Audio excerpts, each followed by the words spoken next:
Hello, and welcome to another episode of Myths and Stories, a Destiny 2 lore podcast. Tonight, we're starting a new, slightly smaller series than what we've been doing here lately. We're going to be covering a warlock by the name of Shayura. A lot of you probably know of the submachine gun named after said person. Totally shreds, like fantastic little submachine gun. I think it outranges a lot of auto rifles. It feels like, I don't know, maybe I'm crazy. No, I think you're right. I think it does. I think we've done some damage testing and like it's got like a meter or two on some of this stuff. So yeah. This is actually going to be a really fun episode too, because I don't know a lot about this person or their adventures or anything really about them. So this is a story that Myth was super excited about. He's been wanting to tell this story for a while. So yeah, I'm going in kind of blind to this. So this is going to be a really fun episode, I think. Like I said, outside of her being, or not her being named after a machine gun, the opposite way. Machine guns named submachine guns after her. Other than that, that's about all I really know about Shayura. So, Myth, I don't even know where to start with this. So yeah, I have been looking forward to this one. For anyone that is not aware, Shayura's story has been taking place on the Trials armor and some of the Trials weapons that have been released since Season of the Chosen, I believe, is when it first some of the first entries dropped. Now, a lot of people, they do Trials, they get the gear, they put it on, or they dismantle it, and they never think twice about it. But there's a really awesome, very personal, very it's a story about someone dealing with some hardships and their fire team kind of rallying behind them to really make things have a hopeful ending. So I've really been looking forward to this. I think it is a story that may resonate with some people, hopefully in a good way. I am going to do a little bit of a listener discretion advised. There are a couple topics that are touched on that are perhaps a little close to home for some people. So just be aware this is a character that experiences trauma of a sort, and some of that is talked about. So just a general disclaimer. I'm I'm already scared and excited. I don't know now.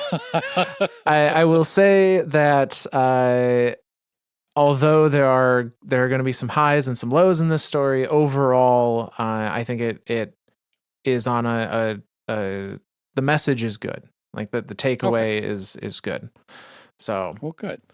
Yeah. All right. Well, we'll start things off the way I usually start these things off with a couple of questions. All right.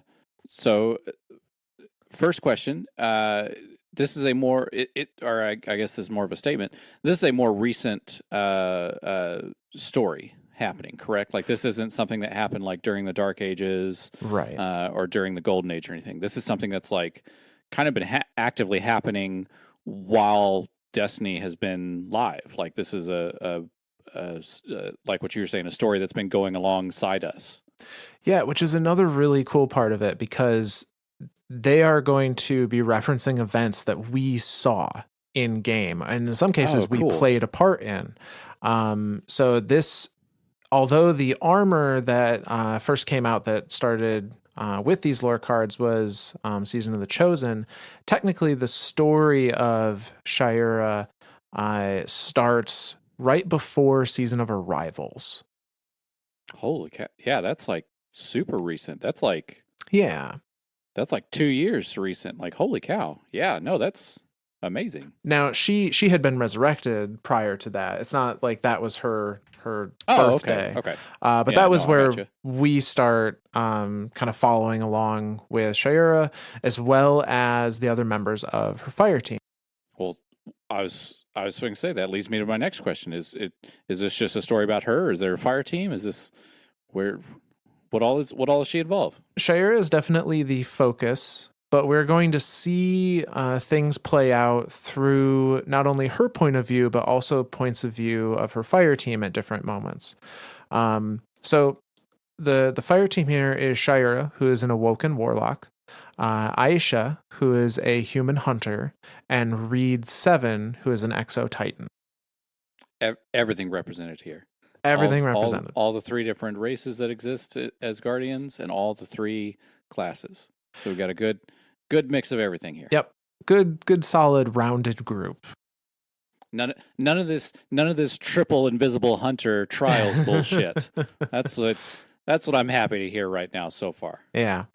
So a little bit of background about these characters that is not directly in the lore cards, but is inferred in some other places that is good to know now, just to kind of have a sense of where these characters came from and what some of their motivations are. So Shayura, Aisha, and Reed presumably were all resurrected at the same time or nearly at the same time and have been a group since resurrection. Unclear if they all literally resurrected in the same room or they kind of found each other shortly after. After they arrived at the tower, they spent a lot of time on Titan as their main kind of headquarters they were assigned to under the command of Sloane. And they worked with her for presumably a very long time, enough for them all to grow a certain level of respect and attachment to Sloane. More so than the other two, maybe Shayura specifically, really saw Sloane as I don't know if parental figure is the right term, but held her in very high regard. More than just an authority. Right, more than just a commander. She, worried for her safety and like, there was more of, at the very least, a friendship there. Okay. In addition to all this fire team is a very avid trials group.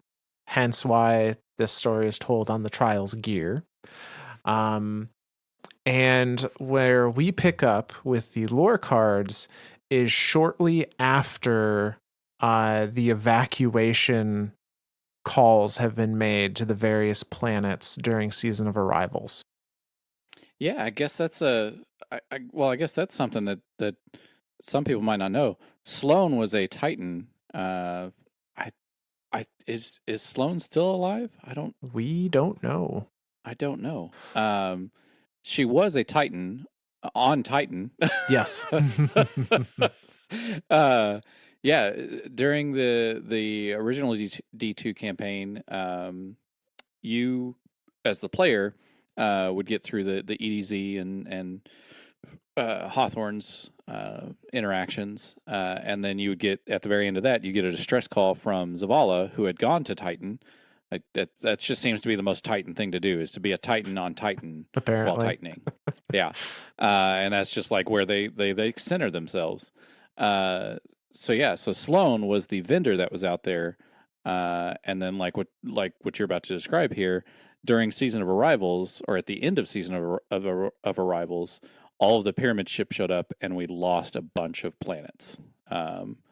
Planets and moons. We lost Mercury, we lost Mars, we lost Io, we lost Titan, a lot of Mars. So we lost a lot of places due to the pyramids showing up and just blipping them out of existence.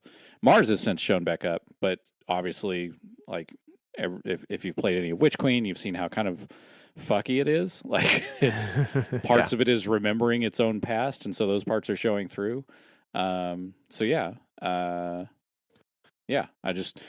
didn't know if anybody remembered or knew who Sloane was, so I figured we'd give a quick little explanation of who Sloane is. Yeah, no, that is a very good point. Because there may be some that never met her as an NPC.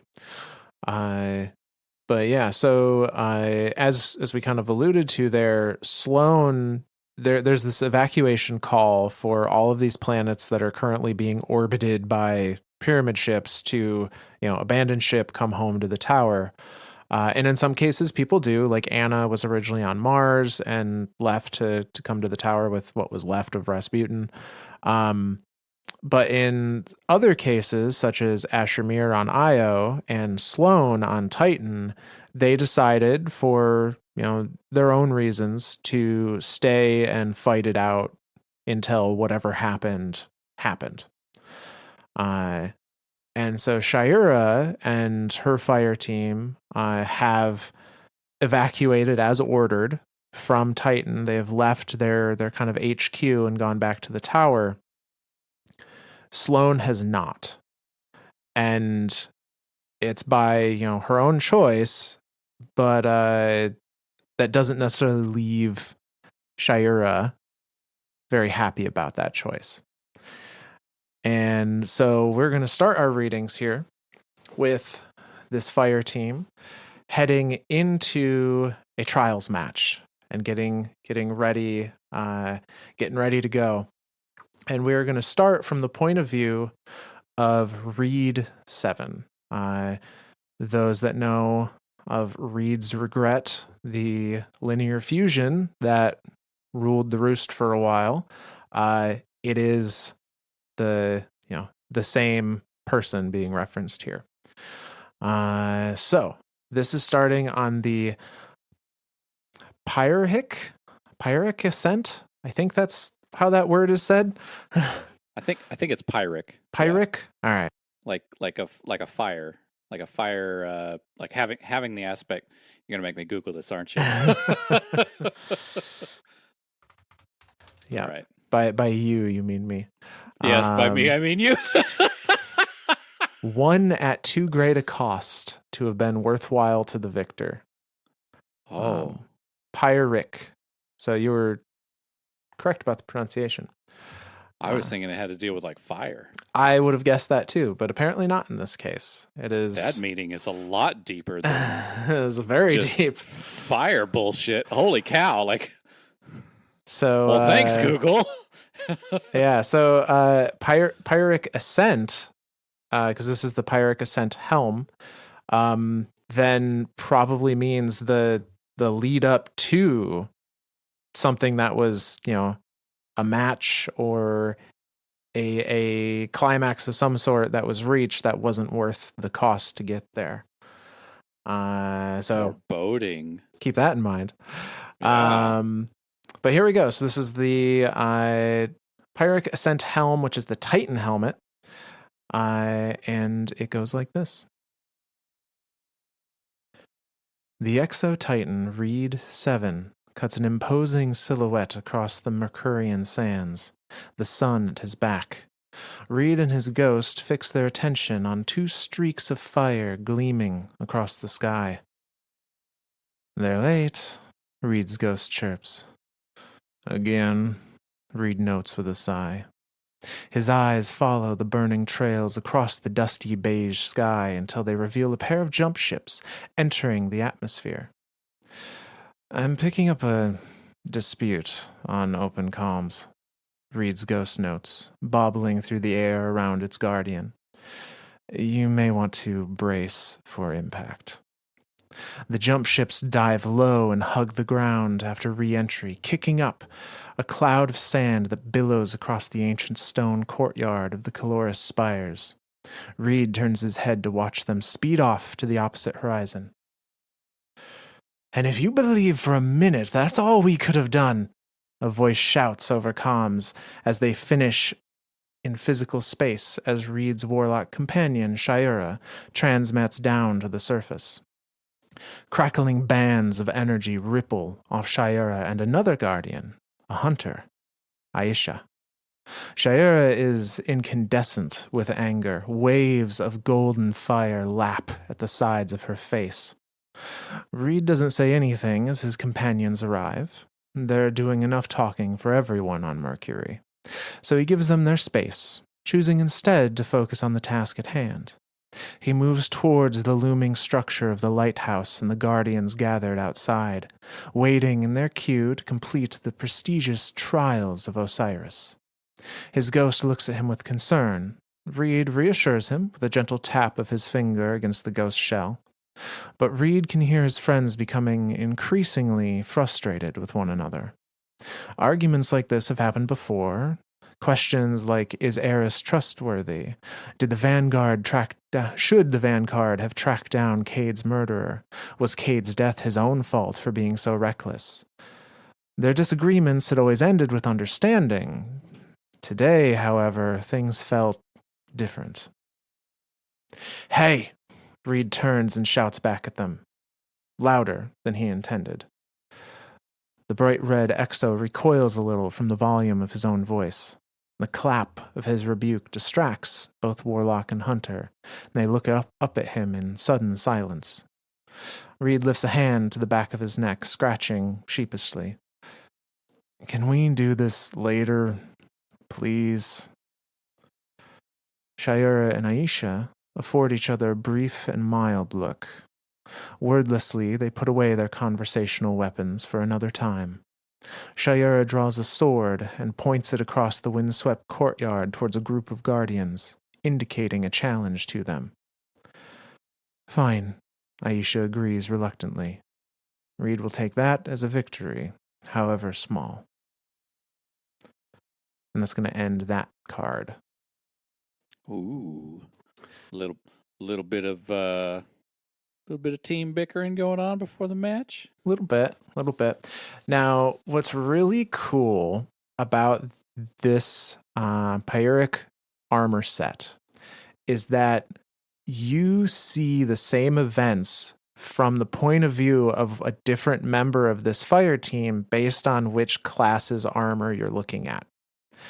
So, oh, that's kind of cool. So, like from the is. Titan, you see everything from Reed's. Exactly. From like the Warlock, you see everything from Shayura's, and then the Hunters, you see everything from Aisha's perspective. Yep, that is exactly the case. So that is pretty freaking cool. We're gonna have a few entries here where I'm gonna read back to back, or I may break in between, but we're going to read two entries that are about the same moment, but from different perspectives. Now, in some cases, they're almost identical, so I'm not gonna do a repeat just for the sake of doing it.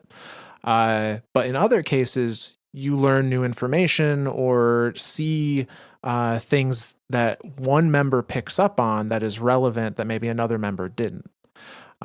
So this is one of those cases. I'm not going to read this from Aisha's point of view because it's almost the same as Shayura's, but I am going to read Shayura's point of view so we can see the conversation they were having that Reed caught the tail end of.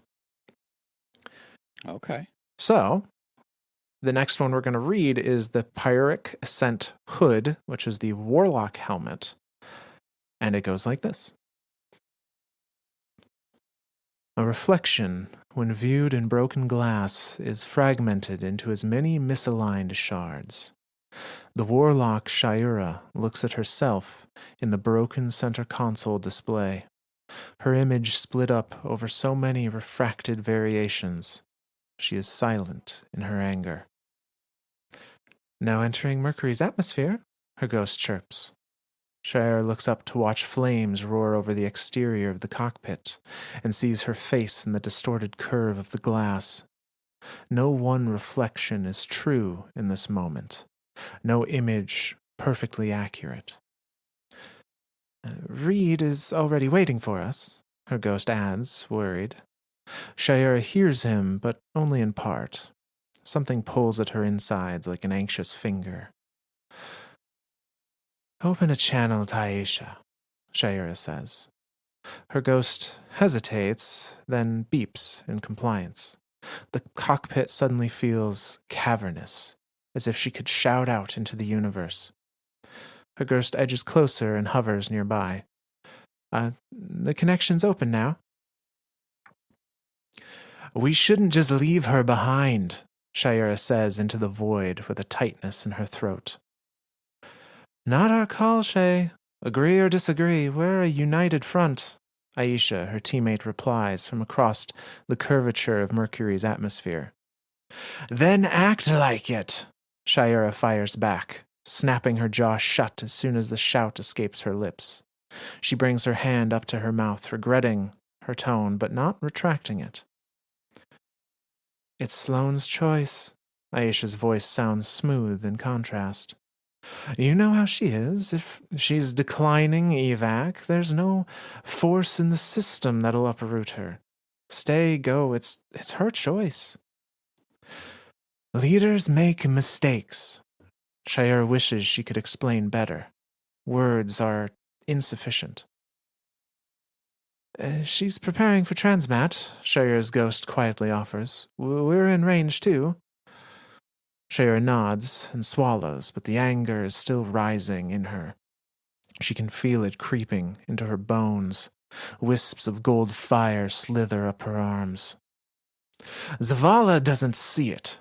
He's trying to do the work of 2 Vanguard leaders right now. Shayura is cut off, mid-sentence, as she and her ghost tear apart into a whirl of charged particles, reforming on the scorching surface of Mercury in the shadows of the Kelloris spires. Believe for a minute that's all we could have done. Sloane made her choice, Aisha shouts the minute she sees Shayura.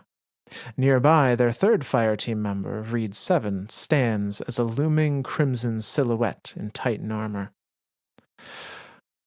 The commander asked her to fall back, and she didn't. Don't pin this on him, Aisha goes on, needling Shayura with a furious intensity.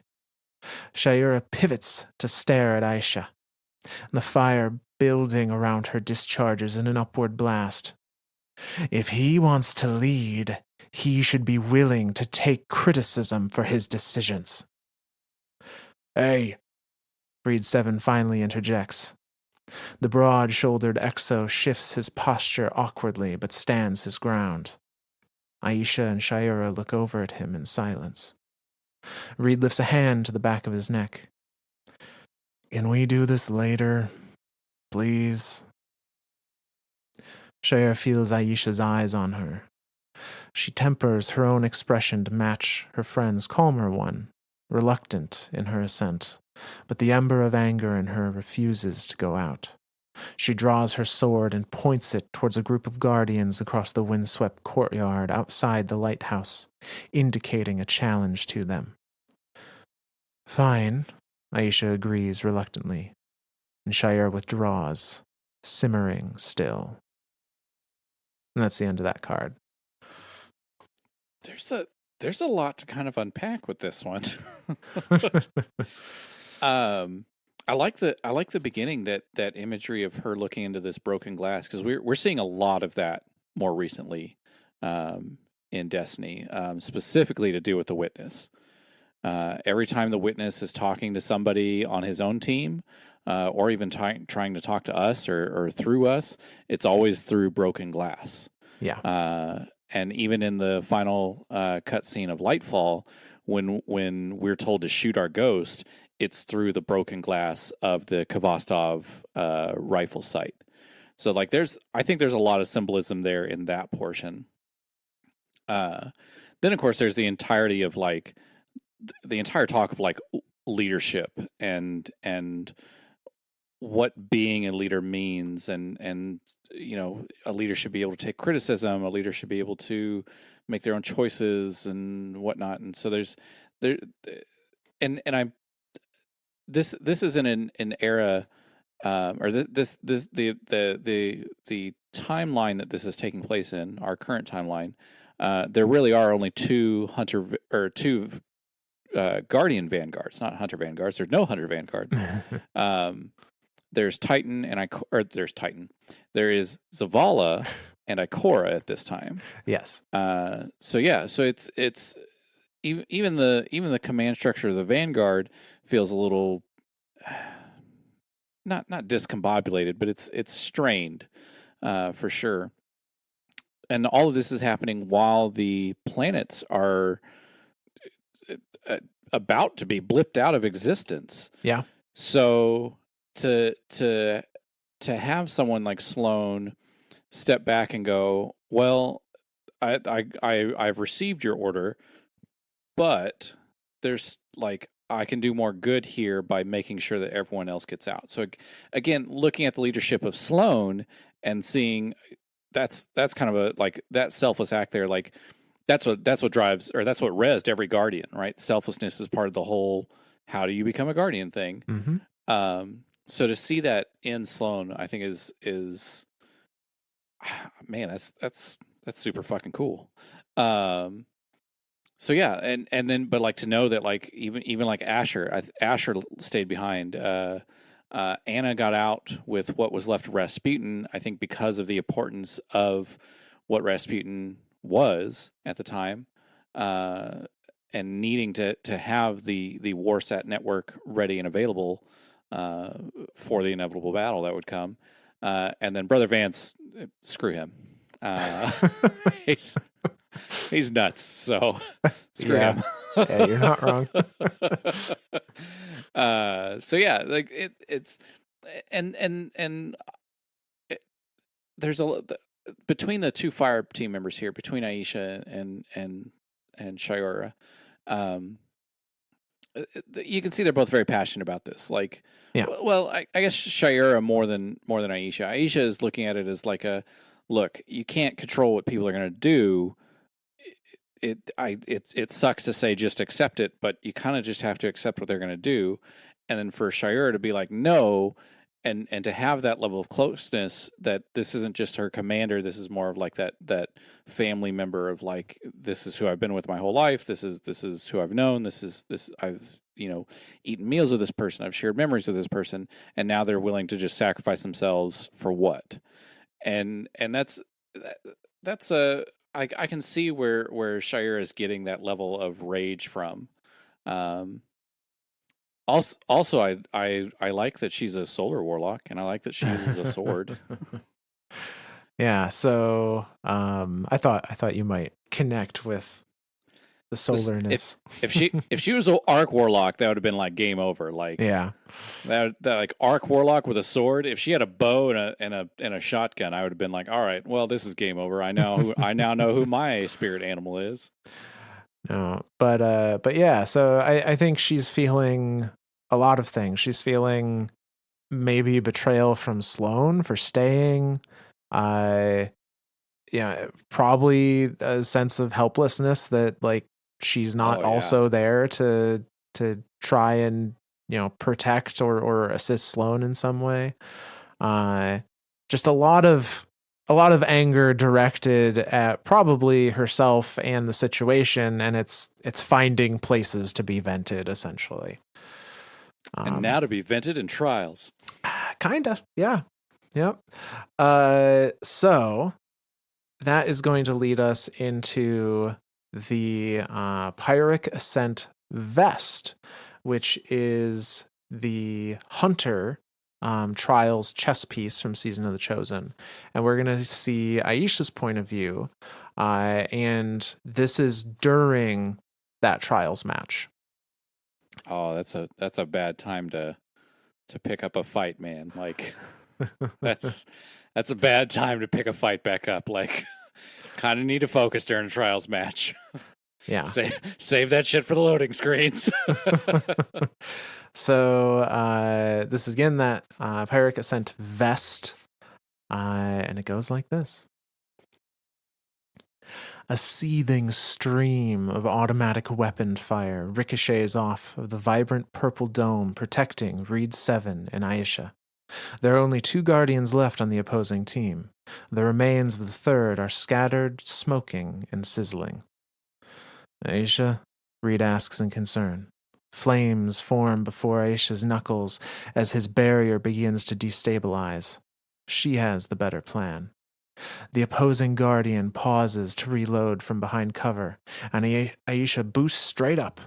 Remnants of the collapsing barrier swirl around her ankles, caught on the thermal updraft. But by the time the opposing guardian has noticed, both of Aisha's hands glow like a sun. A dozen knives made from condensed plasma tear through him and everything in his vicinity, leaving molten holes in their wake. The guardian collapses into a heap, Aisha lands nearby, cloak fluttering around her, and Reed 7 gives her a wearied thumbs up. "Did you see Shay while you were up there?" Reed asks. "No, she's probably playing tag with the one that keeps going invisible," Aisha says, brushing ash off of her gloves. "Let's go find her and finish this up." A plume of automatic fire raises up over a nearby block of Vex design, as if in direct response to Aisha. The lighthouse gives off a soft tone. The match is over. They've won. And then a sudden scream spurs Aisha and Reed into action. The pair navigate the familiar Vex architecture quickly, but two more agonized screams ring out in the time it takes for them to traverse the arena. When they reach the source of the noise, Aisha sees Shayura impaling another guardian through the faceplate of his helmet with her sword. His ghost shrieks in frustration, trying desperately to get between Shayura and the guardian. "Shay?" Aisha asks in confusion. But Shayura's only response is to rip her sword out of the dead guardian's head. Reed hangs back in stunned silence. Aisha watches until the other guardian draws breath once more, but before he can finish shouting a plea to Shayura, the Warlock cuts off his arm in one stroke and cleaves through the top of his helmet in a second. "Shay, no!" Aisha yells, running up to her friend. She wraps her arms around Shayura's midsection. Shayura screams like a frightened animal, lashing out with a swift slash of her sword in the direction of the guardian's corpse. "Shayura, the match is over," Reed shouts, snapping back to reality. "The match is over." Shayura screams again as her fireteam members pull her back, voice crackling in feral cries as flames race down her arms and swirl along the length of her blood-slicked sword. "No! Stop! No!" Shayura howls, fighting against the restraints of her comrades. Aisha grabs at Shayura's wrist, trying to keep her from swinging the short sword again. "Shay!" Aisha tries to get through to her. "Shay!" Shayura screams an endless wail into the scalding Mercurian sky. And that's the end of that card. What the fuck? What did the shit just happened? Like, I get teabagging after a match, but what the hell? So, what did the hell happened?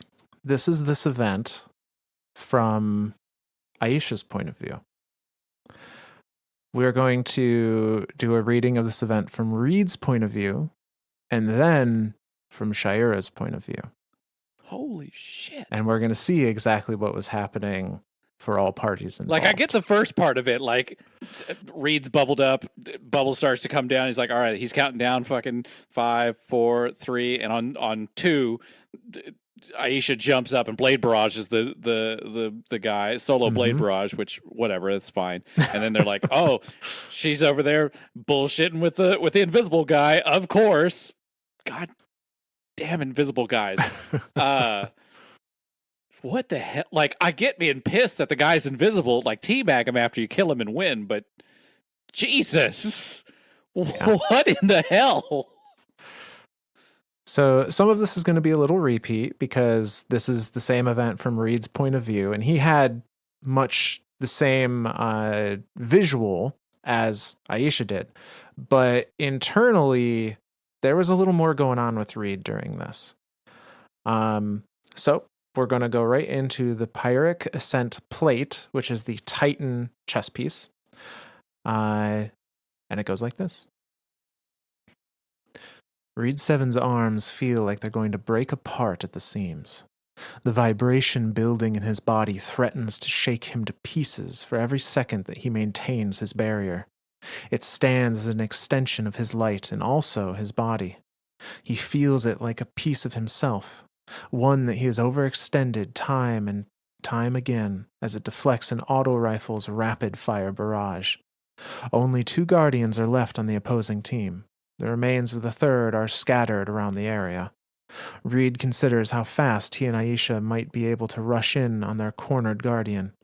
Even if Reed gets taken down, it might be enough time for Aisha and Shayura, wherever she is, to secure a victory. Aisha, Reed asks. His voice rises in concern as his barrier begins to destabilize. He knows it's now or never. But as he looks to Aisha, Reed spies flames forming between her knuckles. Aisha has the better plan. As the opposing guardian pauses to reload behind cover, Aisha boosts straight into the air through the top of the barrier. Reed lets the dome collapse and feels the immediate release of pressure on his limbs, his legs nearly buckling. He watches Aisha glow brightly, spinning like a burning wheel before unleashing a volley of knives made from condensed plasma. To Reed, it simply looks like a flash of fire and smoke as the opposing guardian collapses in a heap, Aisha landing next to him. With a sigh of relief, Reed 7 gives her an enthusiastic thumbs up, as enthusiastic a thumbs up as he can muster. Did you see Shay while you were up there? Reed asks. No, she's probably playing tag with that one that keeps going invisible, Aisha replies. Let's go find her and finish this up. And a plume of atomic fire raises up from a nearby block of Vex design, and the lighthouse emits a soft tone. The nearby ghosts begin reconstructing their dead guardians as the match has concluded. But then a scream rises from the same direction as the fire, spurring Aisha and Reed into action. The pair navigate the familiar Vex architecture quickly. 2 more screams fill the air, and when they reach the source, Reed freezes in his tracks as he witnesses Shayura impale the other guardian through the faceplate of his helmet. The opponent's ghost shrieks in frustration, trying desperately to get between the two. Aisha is saying something, but all Reed hears is blood rushing in his ears. Not his blood, though. The memory of it, of something buried beneath layered plates of carbon polymer and playsteel weave, something haunting his synaptic network. In that moment, Reed is outside of his own body, remembering faces frozen in stone, recalling the whispered plea of his ghost's tortured voice on Io. Don't you see? Reed's heart races. In light, there is only weakness. The opposing team's guardian is brought back to life by his ghost, but before the guardian can finish shouting a plea, the Warlock has cut off his arm. She cleaves her sword through the top of the helmet in a brutal follow-through. Reed feels his chest tightening, feels a sense of panic kicking in. Only failure. Shay, no! Aisha yells, running up to her friend. She wraps her arms around her. Shayura screams like a frightened animal, lashing out with a swift slash of her sword. Only death. Reed snaps back to reality. Shayura, the match is over. It takes both Reed and Aisha to restrain the enraged Warlock. Shayura's voice cracks in a feral cry as flames race down her arms and swirl along the length of her sword. Shay, Aisha pleads, trying to get through to her. Shay, can you hear me? Shayura screams an endless wail into the scalding Mercurian sky. And that's the end of that one. The darkness thing is like, ugh. So this is Season of Arrivals, where this is the first time that a lot of guardians, not just our player guardian, have started to get messages from the witness, from the darkness. Oh, that's right. So, because Season of Arrivals was before Beyond Light, that was the season right before Beyond Light. So we didn't have like dark powers in the game. Everyone was light. We just had the main 3, Solar, Arc, and Void. Yeah.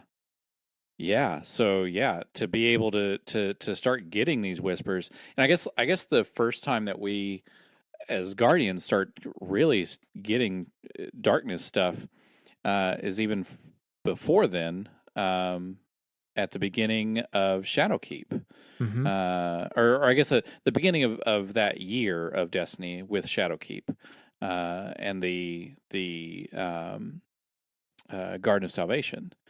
with whispers happening in there, and I think I believe the exact wording at the end of it is, "We are not we're not your enemy. We're not your friend. We are your salvation." Mm-hmm. And that was the witness talking to us through a reflection of us in the garden.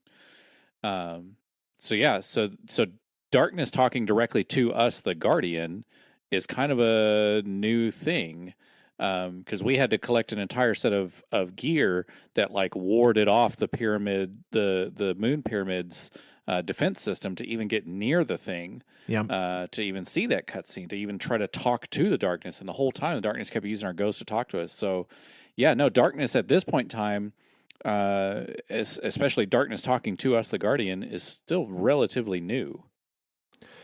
And so Reed apparently has experienced, from the sounds of this, whispers from his ghost. His ghost was taken over and a message was passed. That message being, "Don't you see? In light there is only weakness, only failure, only death." And that moment is what's going through his mind again as he's seeing his friend use light energy to brutalize this other guardian for whatever reason. Yeah, like that's. I want to know what the whatever reason is. Like, what the hell? You weren't kidding when you said this was going to be some darkness stuff in here. A little bit. A little bit. This is because like that's like Reed, like the what Reed just experienced there. That's straight up PTSD. Like that's Yeah. Like for him to like be outside of himself and not be able to physically do anything in that moment. Like that's PTSD, man. That's holy shit. So, with that in mind, we are going to look at the Pyric Ascent Vestment, which is the Warlock chest piece. And we're going to see what was happening from Shayura's point of view. And now, despite how this starts, this is the same match. Just keep that in mind. So, this one goes like this. Titan sea of liquid methane crashes against the listing hull of the new Pacific Arcology. The wind whips with hurricane force, sending a freezing sea spray lashing across the crooked metal frame of a crumbling catwalk. Flares of atomic fire bloom in the midst and roll off the Arcology's wall. Human and inhuman screams echo out into the impossible seas. 24 hive thrall come pouring out of an encrusted airlock, climbing over one another, jaws snapping. They scurry across every surface not slicked by liquid methane, drawn like moths to a beacon of golden flame. Shayura stands against the crashing tide of chitin and bone, a sword of fire held fast in two hands, screaming as she cleaves through the masses of encroaching death. Burning embers of thrall rain around her, but with each dispatched wave of necrotic soldiers, it feels as though their numbers only double. She is pressed by the tide of hive, inching closer and closer to the jagged end of the catwalk hanging over the churning sea. When the thrall recede, she is thankful for a respite, but the towering night that drops from the airlock is an escalation, not a victory. Edging a half step backwards, Shayura knows that the only way out is through. Wings of flame roar off her back, leaving a trail of rippling heat and hollowed out thrall in her wake. Her sword clashes with the knight's shield, shattering it in a single blow. Her follow-through cleaves through the knight's arm down into its chest. Shayura turns on her heel toward the remaining thrall. She can feel the light in her ebbing and knows that they will overwhelm her if she does not succeed. Death against the hive is never a sure return, not after what happened to Takeo 3 and her fire team here. A blinding pain hits Shayura in the back. Her vision swims, mind reels. Did she miss one? Feeling the warmth of blood running below her armor, Shayura turns to see the hive knight has been reborn, sword covered in her own blood. Screaming inside her helmet, Shayura feels a deep panic build in her chest. She knows a hive death ritual when she sees it, and she walks straight into their trap. She rolls away from the knight's next swing and into the reach of thrall that tear at her armor. Mustering the last of her solar energy, Shayura calls up a cyclonic pillar of flame that twists up into the sky and consumes the knight. The revenant knight emerges again from the flames, already reconstituting. Shayura leaps forward and drives her sword through its face, tackling it to the ground. Her solar aura flickers and fades. Smoke and steam billow from her back and shoulders. Shay? She hears one of the surviving thralls speak in a human voice. Shayura twists her sword in the knight's face and shakes sizzling green blood off onto the catwalk. The knight begins to reform again in a horrifying blaze of green flame, but as it reaches out towards her, she cuts off his arm and sends her sword through the top of its head in a brutal follow-through. The thrall wails. She can feel an arm around her waist restraining her. She kicks and struggles, crying out as the last wisp of praxic fire twists down her arm and sword. No, stop! No! Shayura howls, fighting against the pull of the thrall. Shay, the thrall cry in the voices of her friends. Shay! Shayura screams into the impossible seas. That's the end of that one. There's PTSD on everyone's account. What the hell? Is there no mental health facilities in the future? Are we all just running around just shooting everything and asking questions later? Holy shit. All right. Well, now we know what Shayura thinks she saw while she was doing what she was doing. Mm-hmm. Wow. I don't have words for this. Like, this is all this is pretty, I don't want to say pretty self-explanatory, but it's Shayura is definitely hurt mentally by Sloane's I don't want to call it inaction, because it's not. It's still like Sloane choosing to stay behind is still an action. Like, that's still a thing. Like, but she's hurt by that and is now internalizing it, and is now like, now it's starting to play out in her head and over and over again in very vivid scenes that she doesn't realize that she is acting out in real life. So yeah, this is an issue. This is full on hallucination. Brought on. This is an issue by trauma, PTSD. Yeah. This is PTSD on two parts of the fire team now. PTSD on Shayura and living through this moment and this moment consuming her, and Reed in the same sense of not being able to act and having the darkness whisper to him again in his head. Mm-hmm. Obviously, it didn't whisper to him again, but him reliving that moment him reliving that moment of the darkness whispering to him. So yeah, this is that's not good. No. So needless to say, the trials match ends.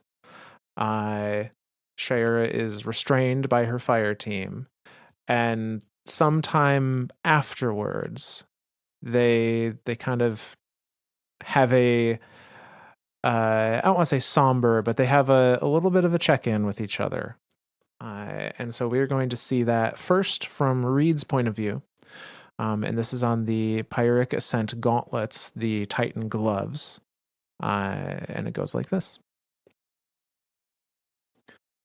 The noise of the bazaar is a background hum, seemingly electrical but performed by so many organic systems.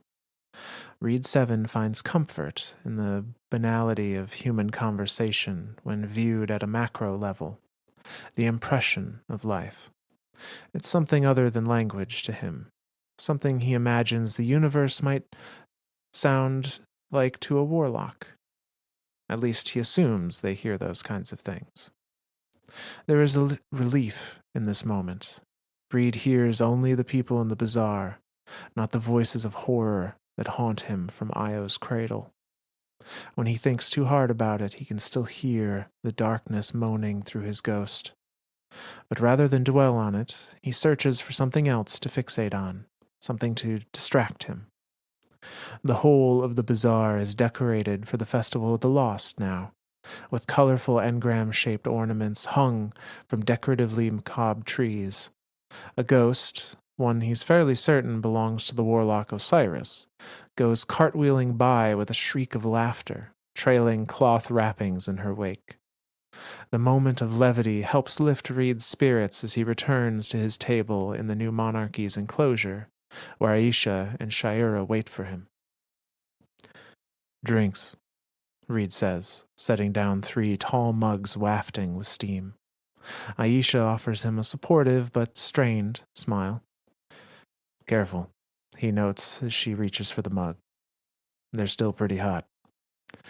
He'd earned the nickname Strike Dad thanks to obvious and well-meaning cautions like this. There's cinnamon in yours, Reed says to Shayura, who may be asleep. Her head is down on the table atop her folded arms. Shayura has the wherewithal to at least give him a distracted thumbs up. It's comforting, if not wholly reassuring. Aisha gives Reed a wordless look of concern and shakes her head. Their talk had not gone well while he was away. Look, I know you're upset about Sloane, Reed says, deciding to tear off that conversational bandage. But you know, the commander's done all he can. We've done all we can. Don't blame yourself for... Thanks, Shayura says without looking up. She sits up enough to grab her steaming mug with 2 hands and drag the piping hot cider over to herself. She slouches over the mug, breathing in the aroma. Her eyes drift shut for a moment. She seems more herself. Aisha and Reed take a moment to breathe. Give Shayura time to breathe. I know, Shayura finally says in a small, guilty voice. I'm sorry. It's hard to tell if she's talking about Sloane or her behavior in general. You don't need to apologize to us, Reed says with a look to Aisha, finding her approval. You should apologize to Lecta and his ghost. It was a Titan, Shayura finally says, staring into her mug. Reed and Aisha look at each other, but neither interrupts. They let her reach that point at her own pace. I was back on Titan. Like when we were lightless, surrounded by Hive, there was this night, and no matter how many times I killed him, he kept coming back. I should have died out there. But you didn't, Aisha says, reaching out across the table to take Shayura's hand, giving it a reassuring squeeze. We got our light back, and what happens when the darkness closes in? Shayura asks, though she knows neither Reed nor Aisha have the answer. Will she be lightless again? Alone? Reed and Aisha share a look, and the Exo reaches across the table to lay one of his large hands on Shayura's atop Aisha. He doesn't have a rousing speech or strong words or cold comforts. He just has his presence to offer in support of her traumas. He has to hope that that's enough. That's the end of that card. That's, yeah. Yeah. Yeah. Yeah. You're gonna get me crying this episode, aren't you? This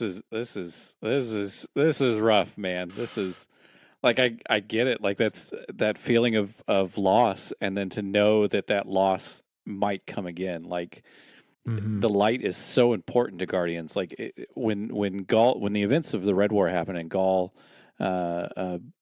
blipped out the light for everyone, like that was a huge thing for every Guardian.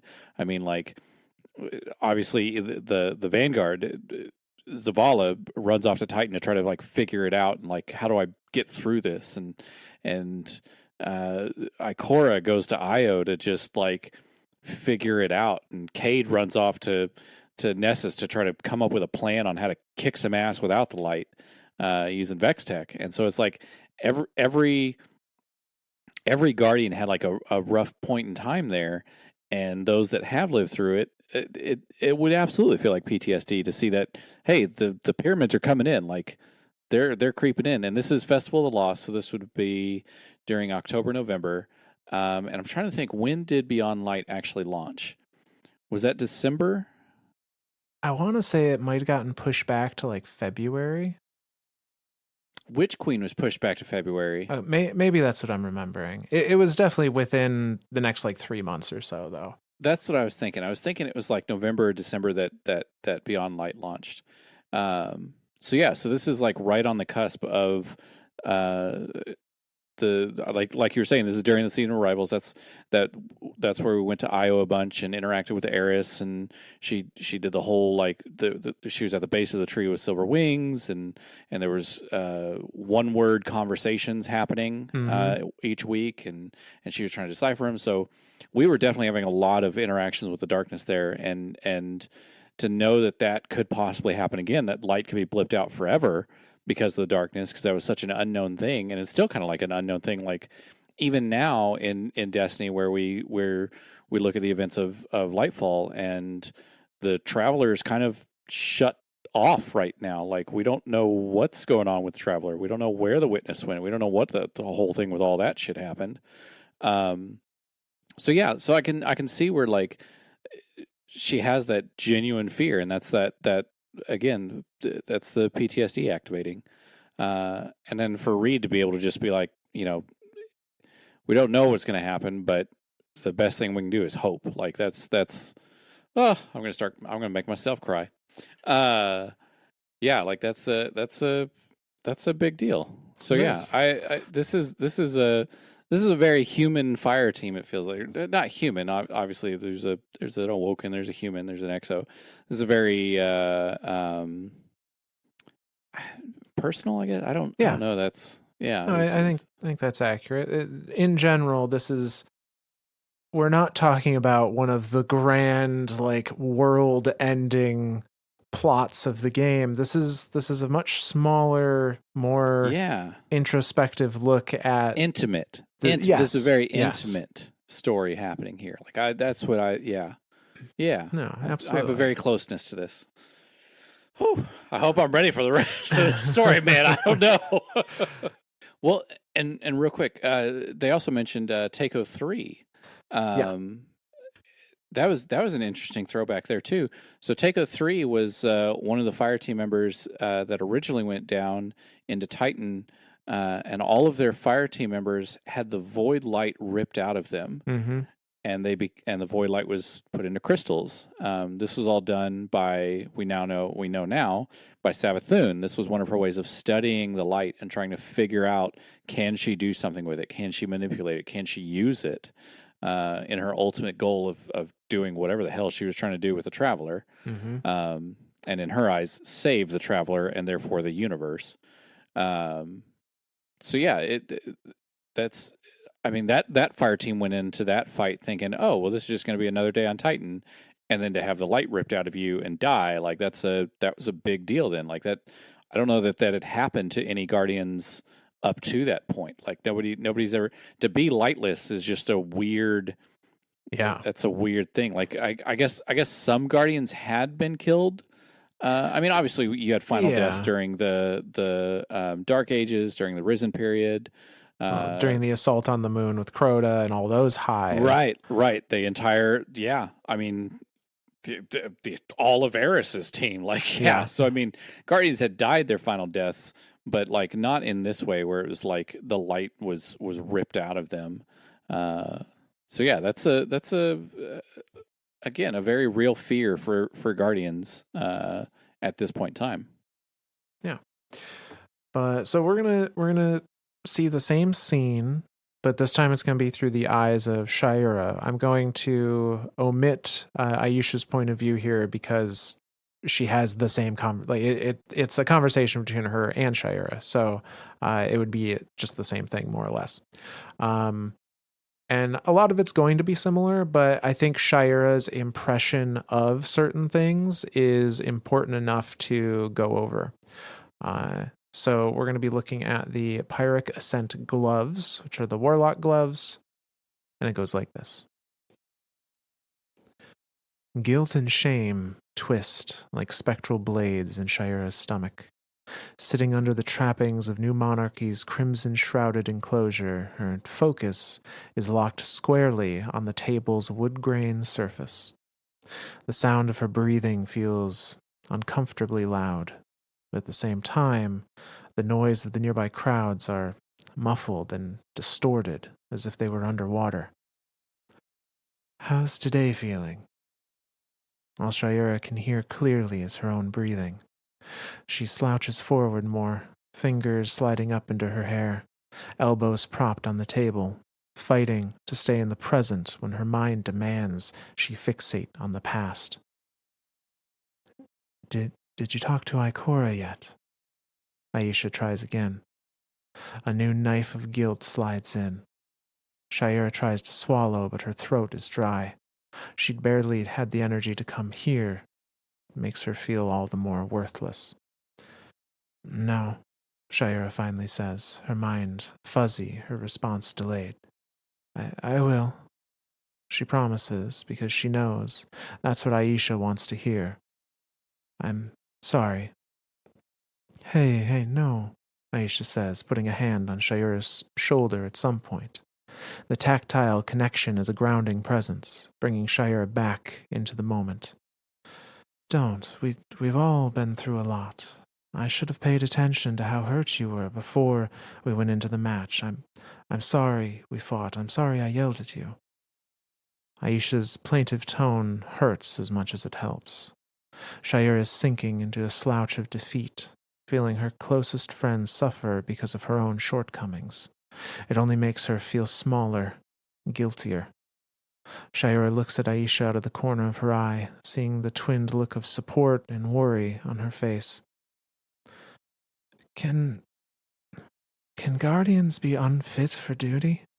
Shayura wonders aloud, her voice muffled by the tabletop. I mean, Aisha replies, her hesitation a palpable sting. I don't know if I'm okay, Shayura finds the courage to admit. Her heart races as the words pass her lips. When she feels Aisha's arms around her shoulders, it steadies her pulse. Shayura relaxes into the supportive embrace of a friend. It's okay to not be okay, Aisha says, and for a moment, Shayura believes it. For a moment, knives of doubt and guilt are blunted, but only for a moment. And that's why you should talk to Ikora. She knows. She understands. Drinks. The word startles Shayura. She can hear the whirling hiss of Reed's articulated joints and the clank of his armor. They're hot. Cinnamon in yours, Reed says, and Shayura musters the strength to give him a half-hearted thumbs up. Look, I know you're upset about Sloane, Reed says, and suddenly Shayura's heart is racing in worry again. He says something else, but all she hears is the blood rushing in her ears and the thundering beat in her chest. Worried that he's waiting on her for a response, Shayura interjects with something noncommittal. Thanks, she says weakly. The scent of apples and cinnamon hits her. It brings her back to her earliest memories as a guardian in the tower, when she first met Aisha and Reed. Shayura sits up enough to grab a steaming mug with two hands and drags the piping hot cider over to herself, breathing in the scent of happier times. I know, Shayura finally says in a small, guilty voice. She doesn't know what she's referring to, but she assumes it's what they want to hear. I'm sorry. You don't need to apologize to us, Reed replies. You should apologize to Licta and his ghost. Mention of the guardian Licta twists those knives again in Shayura's stomach. She breathes in the scent of cinnamon and apples again, deeply. These are her friends, she tries to remember. This is her family. It was Titan, Shayura finally admits, afraid of what truth means but unwilling to dig too deep into her own delusion. I was back on Titan, like when we were lightless, surrounded by Hive. There was this night. No matter how many times I killed him, he just kept coming back. I should have died out there. But you didn't, Aisha says, and Shayura feels a hand on top of hers and sees Aisha squeezing her palm. And it feels like it's happening to someone else, and yet it's still reassuring. We got our light back, but what happens when the darkness closes in? Shayura needs to know, though she knows neither Reed nor Aisha have the answer. Will she be lightless again? Alone? The thought of Sloane dying alone on the arcology eviscerates her.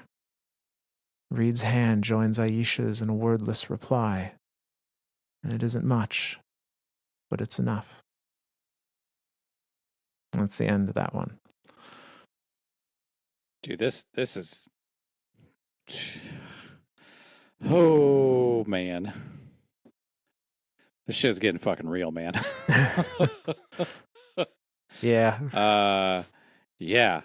This is getting real. I'm oh man. Ooh, okay. Yeah. This wow, holy shit, man. I'm like trying to wrap my head around what's happening right now in this story, and like it's so vivid. It's so like I mean, being someone who has depression, who has anxiety, yeah, I know exactly what this feels like. It's like in that moment of being in that bazaar and having your friends near you, you're just not there. Like you like it's a completely different experience. Like there's a hollowness to it all. Like events are happening around you, but it's almost like it's like you're watching it from a movie, like you're watching it from like a third person, and like you're watching your body sit there. Like that's Shayura is having a bad day. Yeah. To put it lightly. Like, yeah, holy shit, man. This is deep. This is shit. I don't have words for this, man. I don't other than I get it. Like I truly get it. Like I really, really do truly understand what is happening here to poor Shayura. And now I'm just like, oh, I just want to hug you. So yeah, I don't know that much needs to be explained there. It's just this is a very vulnerable moment for Shayura, and Reed and Aisha are trying the best they can to do that's something all you can do to help. Like, and I mean, good on them, but like sometimes that shit just doesn't help. Like, it as much as it feels like on their part, like to Aisha and Reed, they both think that they're helping, but like from like a Shayura, like sometimes it doesn't feel like that. Like you just don't care. Like you're so down at that point in your life, and you're just like, I don't. Whatever you're gonna tell me doesn't mean shit, and it's. God, this is. So okay, I think I'm ready for more now. Yeah, we're gonna move on to the boots. We're gonna start again with Reed's point of view. This is sometime after this little meeting between them. Um, I'm not sure exactly how long, but this would be, um, I believe, the end of Season of Arrivals. This is the live event, I think the first live event that they ever did, where the Traveler repairs itself. Oh yeah. Was that before Rasputin shot out? No, this would be the second one because the first one was Rasputin shooting the Almighty out of the sky. Oh, that's right. That's right. So, yeah, what happened during this live event? So, for I guess those that don't know, the Traveler post Destiny 2 vanilla campaign had kind of bits of it floating around. Like, it blew up. Yeah. It kind of blew up. Like when it released itself from when it exploded with light and woke up to break Gaul's cage around it and send light shooting through the universe, it kind of physically broke apart and then had its own little like orbiting pieces. Yeah, so there were little Traveler chunks that were floating around all, in orbit around it for a good long while in Destiny 2. Like about 3 years. Yeah. And during this live event, during Season of Arrivals, or the very end of Season of Arrivals, the Traveler repairs itself. All those pieces kind of go back in place, and then it does this big light wave that is what prevents the pyramids from getting any closer. The pyramids are coming in. They're, making planets unavailable as they pass over them. They're disappearing planets out of the solar system, and we call that in our current time frame saving hard drive space. Yes. And they're closing in, but the Traveler pushes them back during this event.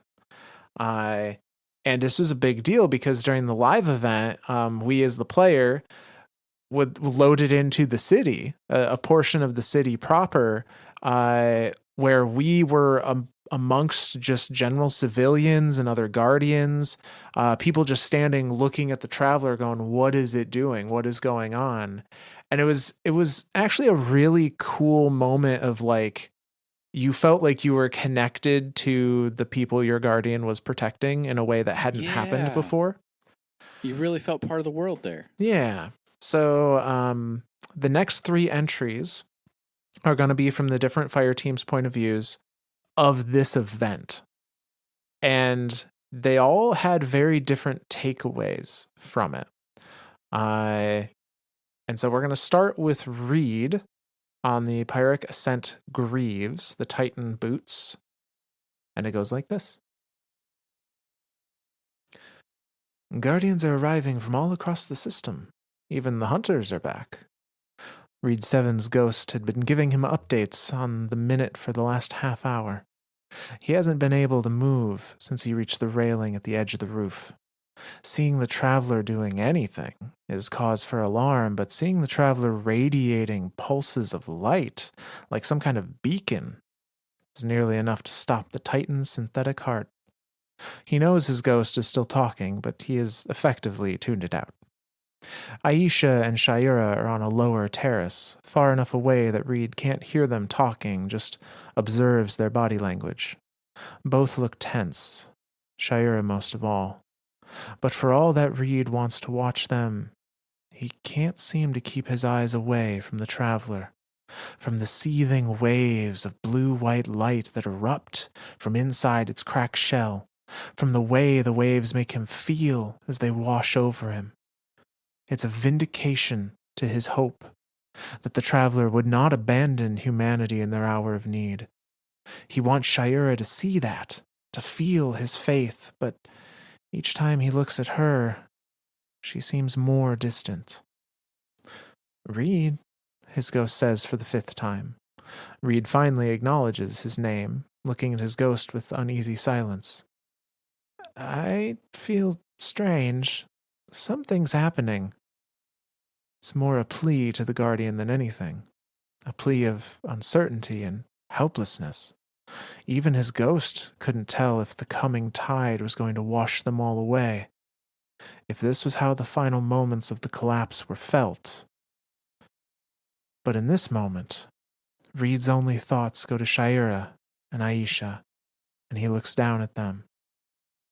He sees Aisha staring up at the traveler with wide-eyed awe, and he sees Shayura looking down over the edge of the terrace. Her indifference weighs heavy, even as the traveler throbs like a beating heart and then erupts into a blinding flash of light. Reed's last thoughts before the light hits him are of his fireteam, his family. And when the light fades and his optic sensors recalibrate, he is moved to simulated tears. The traveler hangs like a moon over the city, whole once again, and Reed's faith is reaffirmed in that instant and tested when he sees Shayura walking away while the rest of the city erupts into cheers. And that's the end of that one. Yeah, that was that scene, that whole in game scene was really really cool. Like that was a good feel good moment, and like to see the traveler do something. Yeah. was kind of a big deal.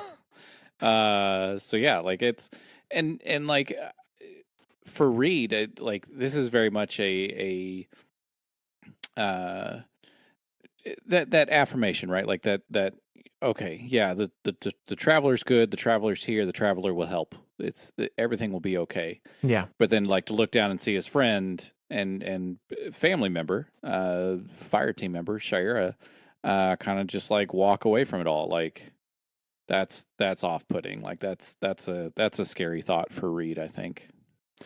Yeah. So we're going to look at the point of views on this from Aisha and Shayura. We're going to start with Aisha. This is on the Pyretic Ascent Strides, the hunter boots.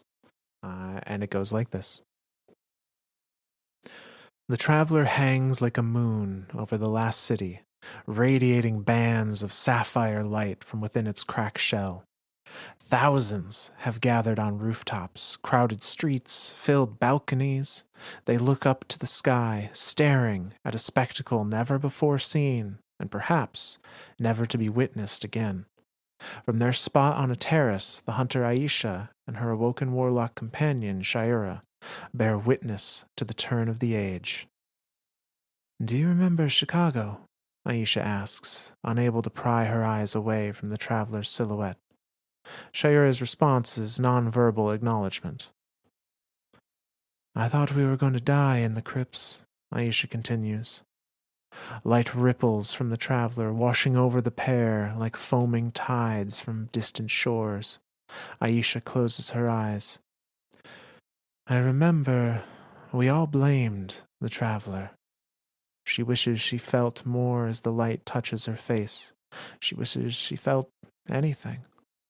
For bringing us back, for putting guns in our hands, for cursing us to die again and again. Shayura says nothing in return, and for the moment, Aisha does not lament. The silence allows her to contemplate her own emptiness, her own disaffected sense of belonging to a cosmic force that doesn't understand her, nor she it. But as she opens her eyes, it is still in wonderment. The significance of the moment, what it means for the people of the city, that can't be understated, even if the long-term ramifications are clouded in doubt. I remember, Shayura finally replies. Aisha looks at her, surprised, to see Shayura is focusing not on the traveler, but down on the streets. I never forgot how abandoned we felt, Shayura adds, a tightness in her voice. Aisha's attention is drawn back to the traveler as it throbs like a beating heart and erupts into a blinding flash of light. Aisha braces as if for an incoming attack, but shudders when she feels the wave of light crash against and roll past her. And then it fades, and Aisha sees the impossible. The traveler, once shattered by its exertion to destroy Gaul, is now whole. And the city rises up in a riotous cheer, and Aisha turns to Shayura, but she's gone. A moment of panic clutches at her heart, and Aisha frantically looks around until she spies Shayura retreating into the jubilant crowd. Aisha watches her go, afraid that she understands what Shayura is feeling. Hollow disaffection. And that's the end of that one. Yeah, that hollow, that pretty well describes it. Yeah. So to compare here, from Reed's point of view, this is a reaffirmation of his faith, essentially. Yep. Almost a religious experience for him. Yeah. Like to me, similar to the way Zavala was viewed before the Witch season Queen. of Haunted. Yeah, Haunted, even, Witch Queen. I guess even before Witch Queen too. Yeah. Yeah. Because Zavala, everyone always thought of Zavala as like a very like looking at the Traveler as like my God, and then like during the Haunted where he's like he is not my God. Like it's like but some Guardians do have that level of faith in the Traveler and in the light, and so like for Reed that very much is what it is. Like it is that religious event happening. For Aisha, she recognizes what's happening is a miraculous thing. She recognizes what's happening is a big deal for the universe, for the people, for everyone around her. But she no longer, or maybe she never did, looks at the Traveler with any kind of religious reverence. She uses the light.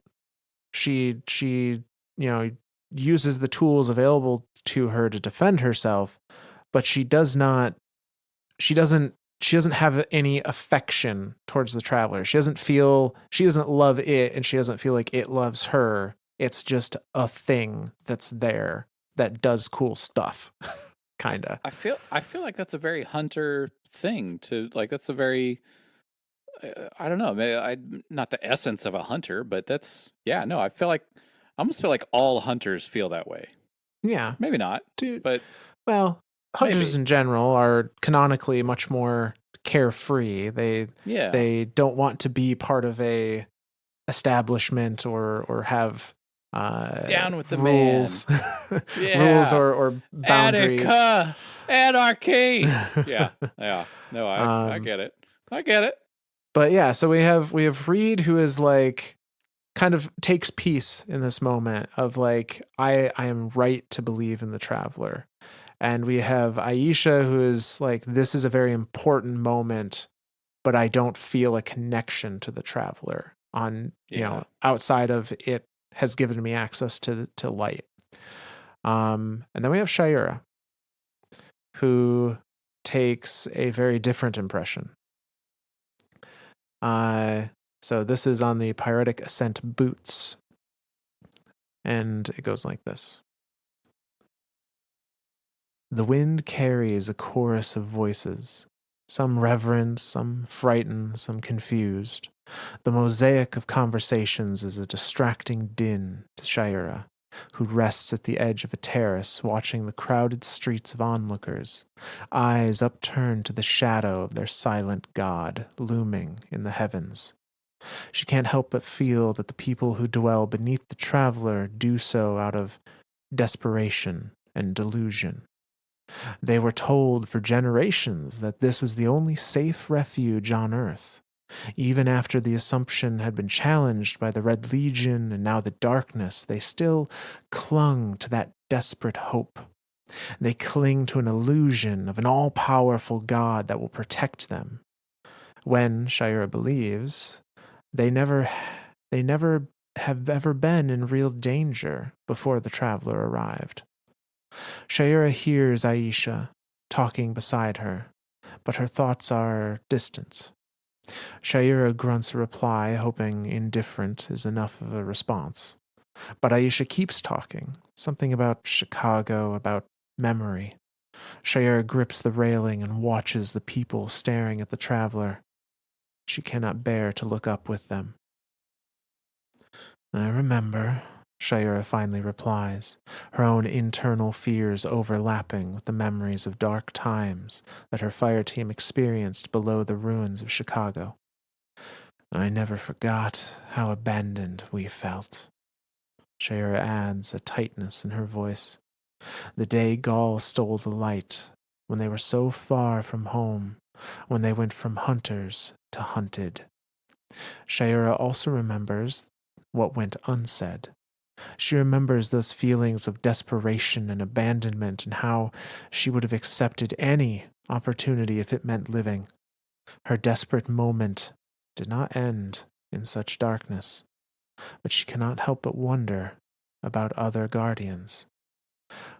That when faced with the choice between annihilation and salvation, they might make the wrong choice. It is in that moment of quiet revelation that the traveler stirs for the first time in years. A glow builds within, and only then does Shayura look up at her silent god. A wave of light washes over her, and it feels like absolution. While the city is awash in light, with the fearful and the faithful holding congress in the shadows of an indifferent god, Shayura slips away into the crowd.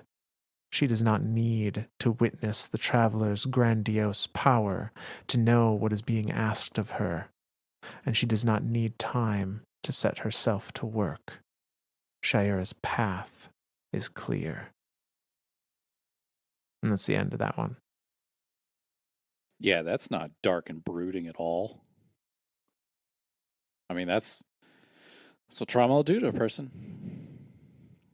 That's a very real response to the level of trauma that she's been through. Like, yeah. So we have Reed, who has again had some sort of religious confirmation.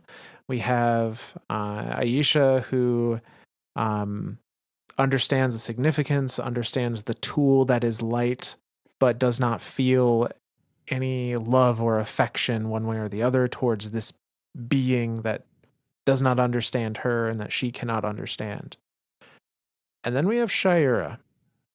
And Shayura is taking away from this that all of these people that worship this thing are just here out of desperation. They are just here because they think it's safe, even when it's been proven that it isn't safe, that darkness will come hunt them down wherever they are. And she remembers in Chicago that if someone had given her the choice in her desperate time of here's darkness, use it and you will live, that she would have picked it. Now that choice didn't come about, but remembering that, she is now equated like the traveler can't protect you, so I will protect you instead. And in order to do that, my purpose will be to eliminate dark. Bam. Yeah, that's I don't know, that's pretty bold. That's I don't know, that's very, it's a very absolute way of thinking. You know what I mean? Like that's what trauma will do to a person and cause them to think in absolutes. Like, yeah, this is again, this is very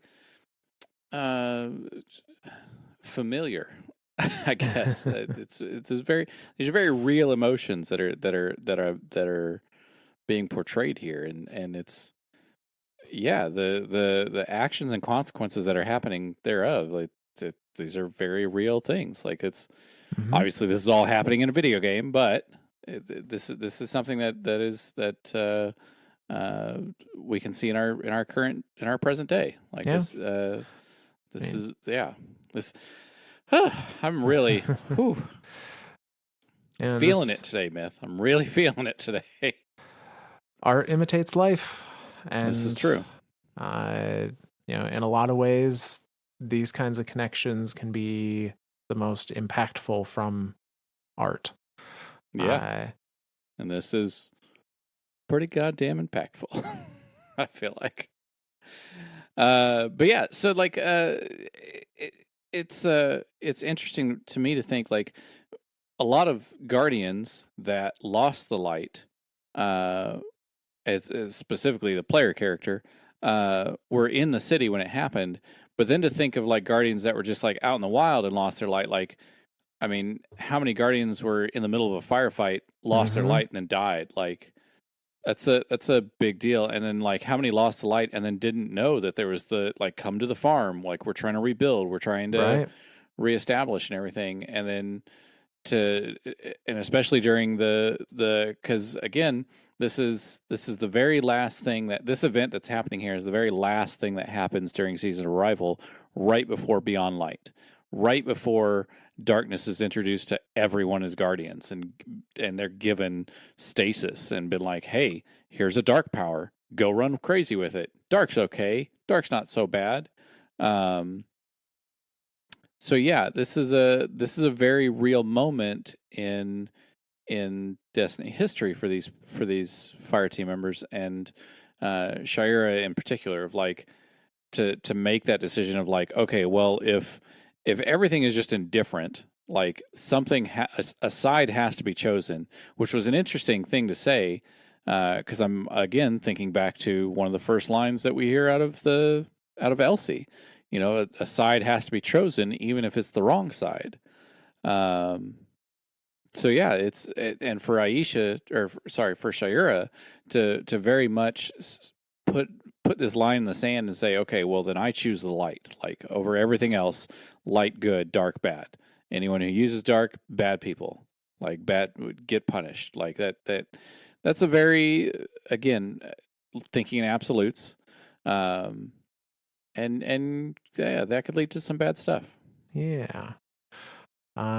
So we're going to finish out the Trials armor set uh, with some, well, seeing where this ideology brings these three different fire team members.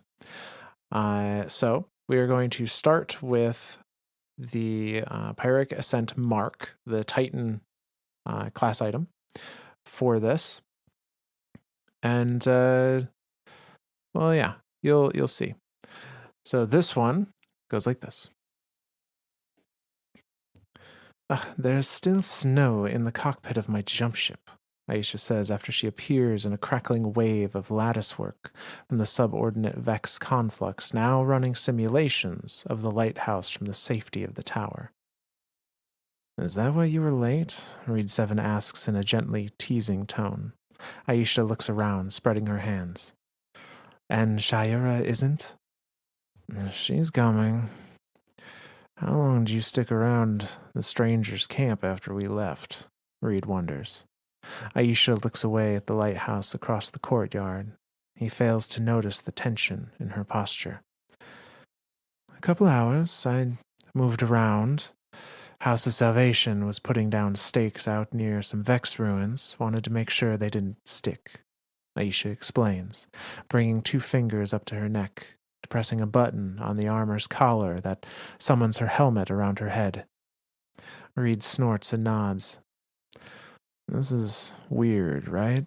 He asks, dropping the topic of Europa. Aisha says nothing in response, waiting for Reed to quantify his assertion. The simulation. Saint's little combat closet. It feels real. It is real. I mean, we are. The space is, I don't know, magic? But me and you, the other Guardians, we're all us.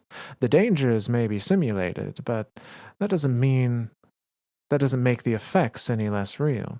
Saint wouldn't have it any other way, Aisha says, giving Reed an assessing look. You didn't go into the Infinite Forest, did you? Hell no, Reed quickly admits. Couldn't pay me enough to. Can't stand the Vex, he adds with a shudder. You know how you are with spiders? That's me with the Vex. Don't know why, don't care to. Whatever Aisha was going to say is abruptly cut off when Shayura manifests into the simulated space mid-stride. She walks straight past Reed and Aisha towards the lighthouse. Come on. Shayura's brusque entrance elicits a concerned look between Reed and Aisha, but they say nothing more on the matter. The match begins. Reed's shoulder connects with a guardian on the other team so hard it breaks every bone in his opponent's chest and sends him straight through the wall. Reed pivots, turning to see Aisha firing her hand cannon through the torso of the other guardian coming up on them with a pair of spectral blades drawn. She's been holding back, and Reed can see it. All gunplay, none of her usual fire and flash. Where's Shayura? Reed asks as he reloads his scout rifle. Aisha points down a corridor with 2 fingers. She's been after that other awoken warlock since the match started. I think she followed him that way, Aisha says, already breaking into a jog. It's 3-on-1, come on. Reed shakes his head, hurrying behind Aisha. He remembers what had happened last time Shayura broke off on her own. They shouldn't have come back to trials. Not so soon. Not after everything that's happened. Shayura pushed for this, though, trying to get the fireteam back to normal, but now he worries it was too early. When they finally find Shayura, she's standing over a still living, awoken guardian whose helmet has been broken, revealing one of his eyes. And he stares up at her, her fire-shrouded sword. Aisha and Reed train their firearms, prepared to back Shayura up if she misses the finishing blow. But Reed senses something is wrong. Shayura's sightline isn't aimed down at the guardian. It's aimed at her ghost. Shay, Aisha asks, a nervous tremor in her voice. Shayura lashes out, striking the ghost with her sword and knocking it to the ground. The guardian exhales a scream of plight, and Shayura quickly draws her sidearm and plants a round in its forehead. The ghost chirps, squawks, is only damaged. Shayura holsters her sidearm again. Shay, Reed shouts, dropping his scout rifle and rushing over to her. This time, though, Shayura expels a blast of force from her palm that knocks Reed onto his back. She turns to the ghost again, gripping her sword in both hands, only to feel a sudden stabbing cold rise up her legs and arm. Reed watches as blue-black ice crusts over Shayura's legs, snuffing out her fire and freezing her arm solid, sword and all. Feather ice bristles off her body along with waves of visible cold, and Reed's focus snaps to Aisha, one hand extended and waves of cold emanating from her outstretched palm. She had saved the ghost from Shayura, but the power she wields, he knows it isn't the light, and he knows this will change everything. And that's the end of that one. It sure as hell will. Especially if your fireteam member has kind of a vendetta against darkness users. Just a bit. Just a bit. Probably not going to be the best experience ever. Yeah, no, this is very much. I mean, this is what happened at the beginning of Beyond Light. Like, you had brand new power you're given access to. Darkness is here. Like, half the solar system's gone. Yeah, it's everyone's looking for an answer, and here Aisha said, "Sure, give me this tool. Let me use this tool. See how it do." Yeah. But yeah, for who may not be a good idea though. Real quick though, there were a few other parts in there that kind of made me giggle. When Aisha asked Reed, "Did you go in the Infinite Forest?" and he's like, "Couldn't pay me enough." That's yeah.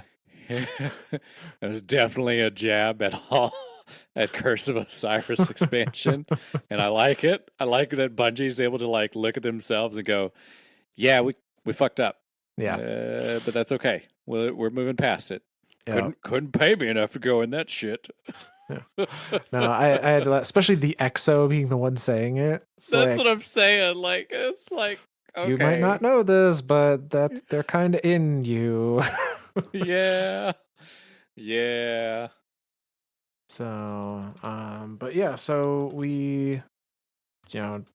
Shayura going after this guardian, and Aisha chooses to stop her, but she does it using stasis. And so we're gonna skip to just kind of the ending part of Aisha's point of view. This is during kind of when they come upon Shayura, and it goes like this. When they finally find Shayura, she's standing over a still living, awoken guardian whose helmet has been broken, revealing one of his eyes. And he stares up at her fire shrouded sword. Aisha and Reed train their firearms, prepared to back Shayura up if she misses.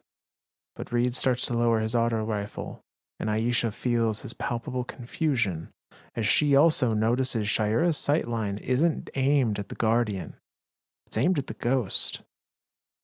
Shay, Aisha asks, a nervous tremor in her voice. Shayura lashes out, striking the ghost with her sword and knocking it to the ground. The Guardian exhales a scream of plight, and Shayura quickly draws her sidearm and plants a round in his forehead. The ghost chirps and squawks, only damaged. Shayura holsters her sidearm again. Shay, Reed shouts, dropping his scout rifle, rushing over to her. This time, though, Shayura expels a blast of force that knocks him on his back. Aisha's heart races. She looks back at Reed, and then Shayura. Fear and doubt take control. Aisha closes her eyes and chooses the unthinkable. Blue-black ice crusts over Shayura's legs, snuffs out her praxic fire, and freezes her sword arm solid. Feather ice bristles off her body along with waves of visible cold. Waves of cold radiate outward from one of Aisha's extended hands. Feathery shards of crystalline growths bristle off her gauntlets. She had no choice. Aisha couldn't understand in that moment what was going through Shayura's mind. But in time, she hoped her friends would come to understand and forgive her. And that's the end of that reading.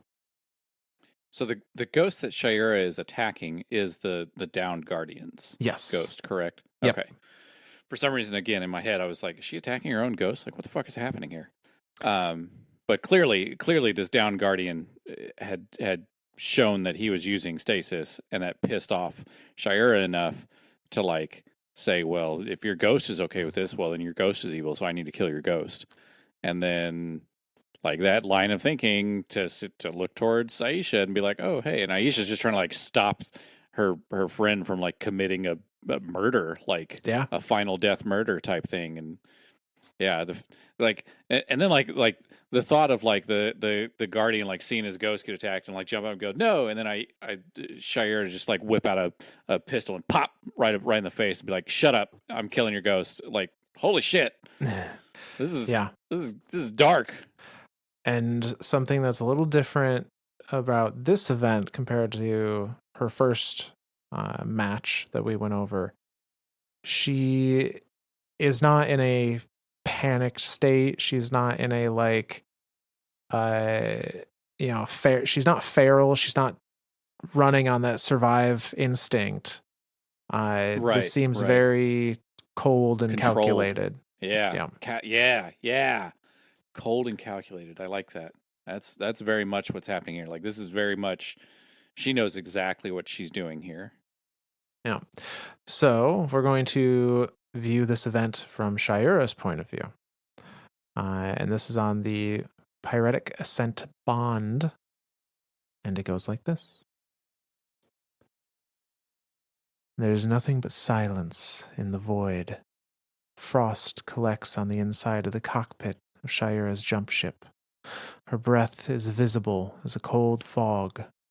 Fragments of ghost shells are scattered atop the console, each glittering with a faint sheen of ice. The Warlock stares at her reflection in the shattered central navigation panel. Fragmented. Broken. You're late for your weekly scheduled trials match, Shayura's ghost chirps from over her shoulder. She does not look away from her broken reflection. Do you want me to elevate the atmospheric controls so the ship is warmer on your return? Shayura blinks, her eyes shut, and then opens them, fixes on her ghost. The cold is a reminder, Shayura says like a mantra. She looks back at the fragmented shells of dead ghosts and clenches her hands in fists. I am ready. And Shayura is torn apart into motes of light and threads of energy, and then reformed into a simulation of Mercury mid-stride. She walks past Reed and Aisha toward the lighthouse, purpose behind her every movement. Come on. Shayura's attention is focused ahead at another group of guardians, to an awoken warlock, much like herself, whom she has heard much of. Shayura steadies herself, heart racing. She is committed. And then they enter the match, and it continues. Reed Seven's head disappears behind the occulting barrier of Vex architecture, inaccessible from the scout rifle scope. The rifle's wielder, an awoken warlock, lowers his firearm and grunts in frustration. He kicks off the ground, stepping up into the air, and glides across the sky in search of a better vantage point. It's here that another body impacts him in a tackle, sending him crashing to the ground far below. The warlock's scout rifle rattles out of his hand on impact, and he switches to his gold-plated sidearm as he rises up to one knee, only to have the gun swatted aside by the flat of a curved sword. Shayura, carried aloft on wings of fire, slowly descends from the sky. She moves the sword's blade from hand to throat. Go on, her quarry says. You earned it. But Shayura isn't thinking about the match. This isn't about the trial. It's about discipline. I know what you did on Europa, Shayura says to the warlock. I know you're a traitor to the light. And at first he opens his mouth to speak a denial, but then he tenses and takes a step back. It's not that simple, the warlock says, shaking his head. You haven't talked to Eris. You don't understand. The warlock's words are cut off as Shayura lunges in, smashing the butt of her sword against his face, shattering part of his helmet and knocking him to the ground. The warlock groans, grasping at his face, and then looks up at Shayura in vivid anger. It's not illegal. The Vanguard... I'm not here on behalf of the Vanguard, Shayura says with imperious certainty. Flames begin to spread down the length of her sword. I am here on behalf of the light. The warlock snorts and smiles sarcastically. His body language implies that he does not respect her power. I'm not afraid of you. Come on, end the match. I'm not here for you, Shayura insists. And now he does feel fear. Aisha and Reed arrive a moment later, guns raised and ready to assist. She fights back a scowl at seeing them, but turns her attention to the ghost hovering at the warlock's side. Shay? Aisha asks, a nervous tremor in her voice. Shayura lashes out, striking the ghost with her sword and knocking it to the ground. The guardian opens his mouth to shout a plea, but Shayura quickly draws her sidearm and plants a round in his forehead. The ghost chirps, damaged but alive. She holsters her sidearm again and looks to the ghost. Shay, Reed shouts, and she hears him rushing up behind her. She won't be dragged away, not this time. Shayura turns and expels a blast of force from her palm that knocks Reed onto his back. She quickly reorientates to the ghost and raises her sword for another strike. And then suddenly, her legs prickle with the unearthly chill of deep space. And Shayura tries to let out a scream, but her lungs flash freeze, and crystals of stasis energy encrust her body. She turns her head at the last moment, just enough to make eye contact with Aisha and witness the unthinkable. the last person she sees before her world is ice and darkness, her closest friend, forsaking the light, embracing the dark. And the look of betrayal on Shayura's face freezes in the ice. And that's the end of that one. Yeah, not a good day for Aisha when she's gonna get out of that ice eventually. Not a good day. This is all around gonna be a bad day. Like Aisha's got well, I mean, first off, Shayura's got some splaining to do with like trying to kill a ghost in the middle of a trials match. Like, hold the F on for a second. Second off, Aisha's got some splaining to do because she's obviously been keeping this a secret. So yeah, there's a lot of splaining to do. Mm-hmm. Mm-hmm. This is tense, man. I don't know what to think at this moment. Well, originally, I was thinking that we were going to get through all of the entries tonight, and there'd be some deeper, kind of darker stuff, and then we were going to get, a light at the end of the tunnel. But instead, all of that's going to come with the second episode of this. Boom, boom, cliffhanger. So that is where we're going to end for the evening. Yeah, yeah, we're ready for that ending, huh? Well, shit. All right. Yeah, no, this is man. I don't know what to think right now, man. Like to see all of this play out from like the beginning to the end, like to see Shayura like have all this level of dread and fear of like what happens if the light leaves us again, like because it's left us once, so what happens, like the darkness is coming, what happens if it does it again? And then to move from that level of like fear and frightenedness and scared and all that to the level of like holy vengeance, like crusader level, like yeah, I am here for the light. I'm not here for you. I'm not here for anything. I'm here because I know what you did on first. Like that's like that level of like vendetta vengeance is like I'm really hesitant to say fanaticism, but it's really freaking close. Like to have that level of like what I think and my ideas are the only right way of thinking. That's a dangerous path to be on.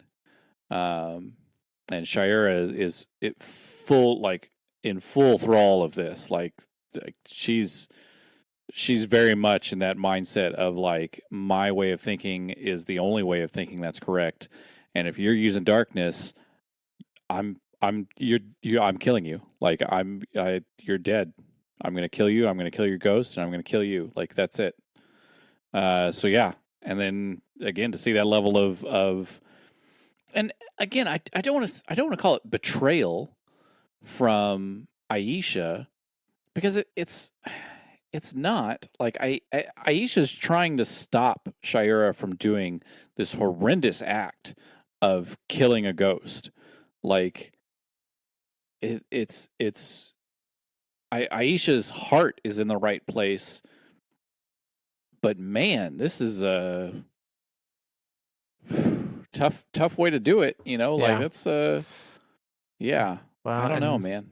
And so on Shayura's point, I feel like when people reach that point, when and it's a case where she hasn't been able to bring herself to talk to Ikora, presumably anybody other than her fire team about it, about kind of how close she is to the edge. I feel like people in that situation are looking for a direction. They're looking for a purpose to be given to them to say, this is the guideline for you to run your life on. You have no idea how true that statement is. And she somewhat decided it for herself, but took the like, dark is bad. Dark wants to take everything I've ever loved away from me. My purpose is to end the dark.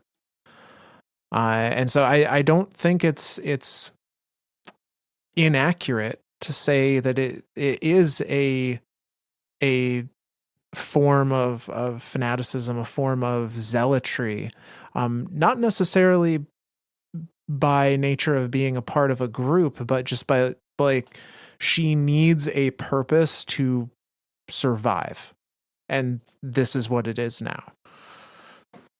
That's crazy. I mean, it's not. It is, but it's not. But it is. Yeah. That's bad. That's what it is. It's bad. This is not the healthiest of coping systems. Yes, unhealthy. There you go. That's a word. Yeah, and we have to think in game at this point. Beyond Light has, more or less just happened. Stasis has just been introduced into the world, and there we see, even in other entries, like, there are definitely guardians that are being corrupted, that are going off the rails when they connect with Stasis and connect with dark powers in general. And so it's not like it's completely unfounded that could happen. I mean, that was Elsie's whole thing with the dark future, like, right? Yeah, her whole dark future that happened, that actively happened, and now she got rewound to try to prevent it, I guess. Yeah. So in that sense, even Shayura probably feels very, very justified in her actions. Yep. Yep. I think you're right. And we saw at the beginning of this reading, or the last reading we did, she has bits of dead ghosts floating around her cockpit. I was gonna ask, are those like just like ghost shells that she's just like chilling with, or is that like ghosts she has snuffed out? I think those are ghosts she has snuffed out. I think those are. All right, this has moved past a point of this is bad. This is full on bad. I mean, this is bad. She has the ghosts that are floating around. How does her ghost not just like look at this and like live in fear and terror? Like, I mean, she's never going to use stasis. We don't know. Maybe her ghost feels similarly. Or maybe it's just a case of like the Warlord ghosts watch the Warlords do terrible things. Oh my God, I've never even thought of that. Yeah, no, that's... How do they just like, what the fuck, man? Like, ghosts can't be that level of like what would you call that? Non-give a fuckery? I don't like... No, I think it's the opposite, honestly. And we even saw this with our ghost during the events of Forsaken, where like there were, I forget what the items were, but there were some entries where our ghost is expressing like being scared of the path our guardian was starting to go down in the hunt for Aldrin. Sure.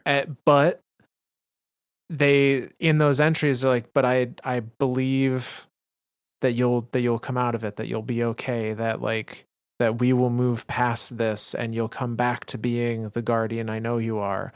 And I think rather than the ghost just not caring, I think they care so much that they're willing to look past just awful things in the hope, sometimes true, sometimes not, hope that the person they know they could be will come back.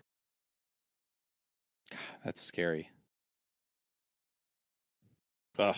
That's scary. So, all right. Well, I didn't intend to leave everyone on a kind of somber note, but that's where we are because it's time. Yep. So, yep. Suck it, Trebek. We will continue this story in our next episode, and I promise there will be a light at the end of the tunnel there. I hope so. I wasn't ready for tonight, and then it happened, and now it's here, And now it's here. Now I live with it now.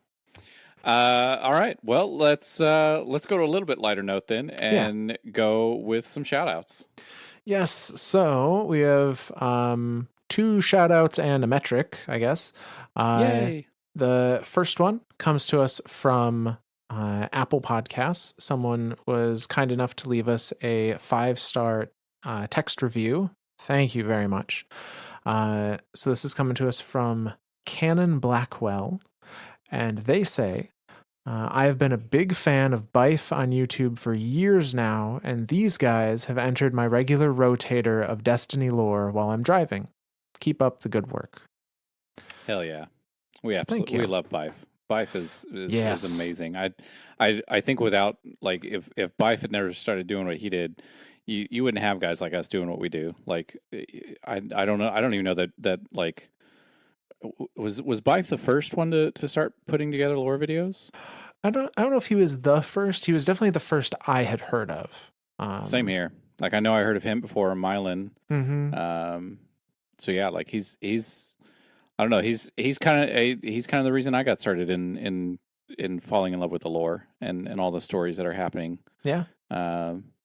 Like part of it is like that mystery of, like, you know, what is the I like the history stuff, right? Like I like looking at the past and going, how do I learn from my mistake?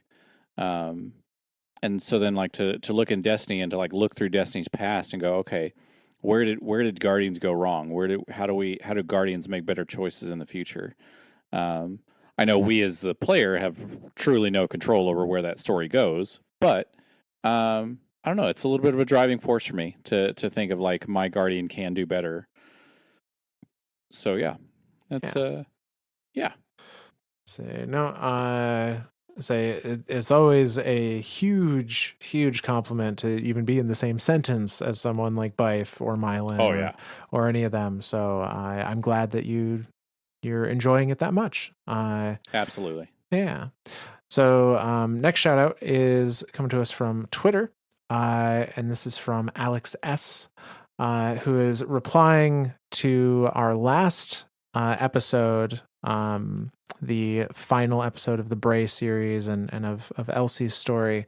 And during that last episode, Elsie is realizing, like, I need to let go. I need to allow, this power. I need to not hold it so tightly. I can control it and direct it, but I can't cage it. And she specifically says, I need to let it go. And their response here was, really thought Zora was going to start singing Let It Go near the end there. You have no idea how hard I fought myself. I am a huge fan of musicals. I love musicals, and then Disney musicals are like, that's like the epitome of musicals. Like, it's not the epitome, but to me, that's like everything. That's like my childhood, and yeah, I love a good musical. And I would be lying if I said I don't have all of Let It Go memorized and that I could recite it right now in horrible key, which I will not do on many a raid occasion. I have absolutely sung in raids many times. I fought so hard, and it was so on point too, right? Like, it's like she says "let it go" in reference to stasis, and I'm like, it's cold, it's let go, it's snow. I'm like, no, fight it.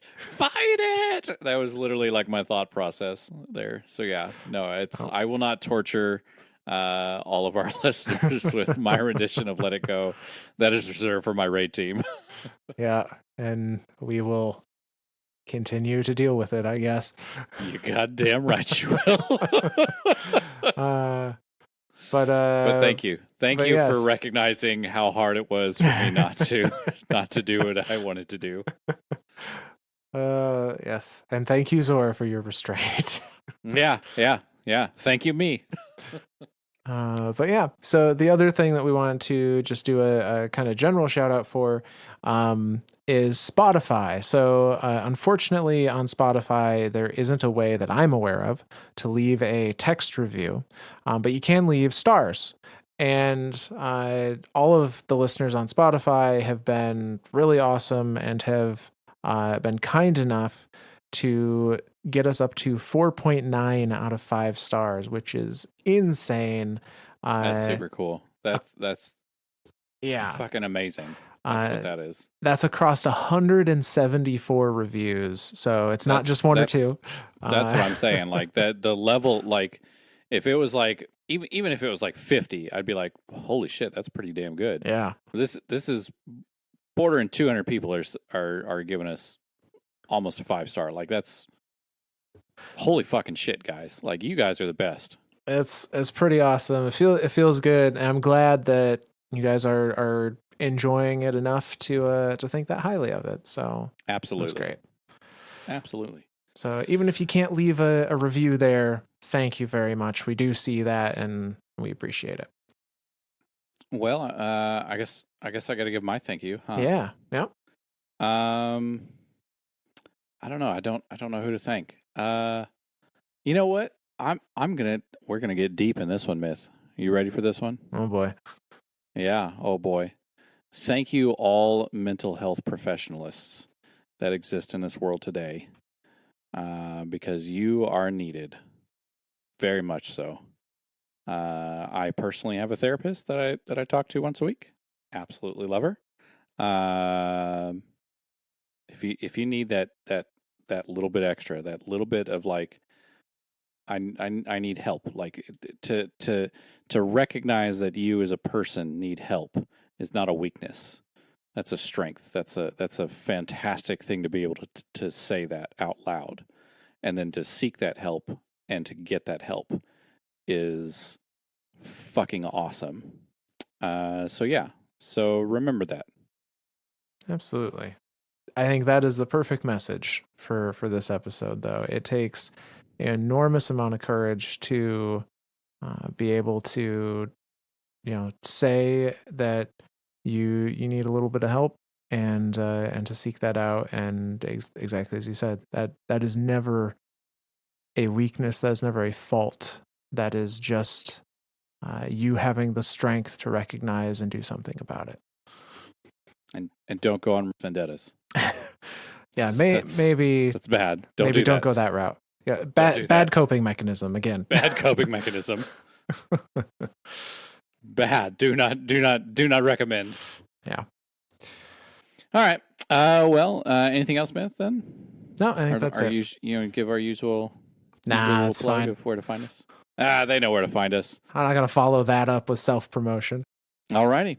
Well, then, from all of us lore daddies to all of you guardians out there, we'll see you next week.